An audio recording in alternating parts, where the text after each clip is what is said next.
శివయ్య దగ్గరికి సంతోషంగా ఉన్న వాళ్ళు ఎక్కువగా రారు. మనసు విరిగిపోయిన వాళ్ళు వస్తారు. అన్ని ఓపికలు నశించిపోయిన వాళ్ళు వస్తారు. ఎందుకంటే శివయ్య ముందే కష్టం చూపిస్తాడు, తర్వాత బలం ఇస్తాడు. శివయ్య నిన్ను బాధ పెట్టలేదు, నీ లోపలున్న బలాన్ని లేపాడు.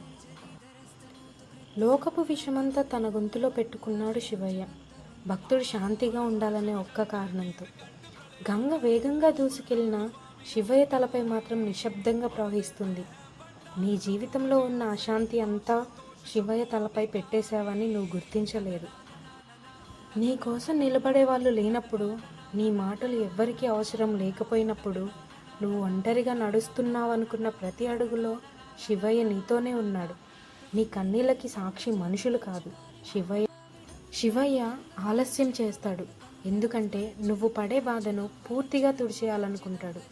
శివయ్య వెంటనే ఏది ఇవ్వడు, కానీ తిరిగి తీసుకునే విధంగా ఇస్తాడు.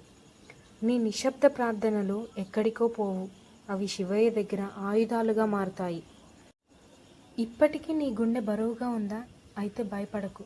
ఈ గంగ ఆరతి వెలుగులా నీ జీవితంలో కూడా వెలుగు వస్తుంది. ఎందుకంటే శివయ్య నీ బాధలు విన్నాడు, నీ భారం తీసుకున్నాడు, నీ సమయం కోసం ఎదురు చూస్తున్నాడు. ఓం నమః శివాయ.